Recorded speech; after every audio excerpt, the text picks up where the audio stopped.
A batsman in his 11th innings scores 88 runs, thereby increasing his average score by 4. What is his average after the 11th innings? యాక్చువల్గా ఈ batsmen 11th innings అంటే almost first 10 innings ఆడాడు. Number of innings వచ్చేసి 10.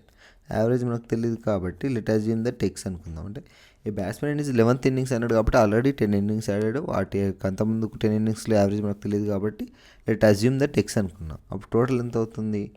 Total 10 into X. 10 into X అంటే 10x అవుతుంది.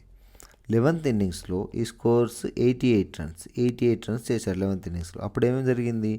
Average అనేది +4 runs అనేది increase అయింది. అంటే 11 ఇన్నింగ్స్ తర్వాత యావరేజ్ అనేది 4 రన్ ఇంక్రీజ్ అయిందంటే ప్రీవియస్ దాని కాబట్టి x+4. సమ్ ఎంత అవుతుంది? 11 ఇంటూ x+4. ఇక్కడ 11 ఇన్నింగ్స్ తర్వాత యావరేజ్ అనేది 4 ఇంక్రీజ్ కావడానికి కారణం 11th ఇన్నింగ్స్లో 88 రన్స్ చేశాడు. అంటే ఫస్ట్ 10 ఇన్నింగ్స్లో total minus second innings 11 innings తర్వాత టోటల్ సబ్స్ట్రాక్షన్ చేస్తే మనకి 88 రన్స్ రావాలి. 11 into x+4 minus 10x is equal to 88. 11x plus 44 minus 10x is equal to 88.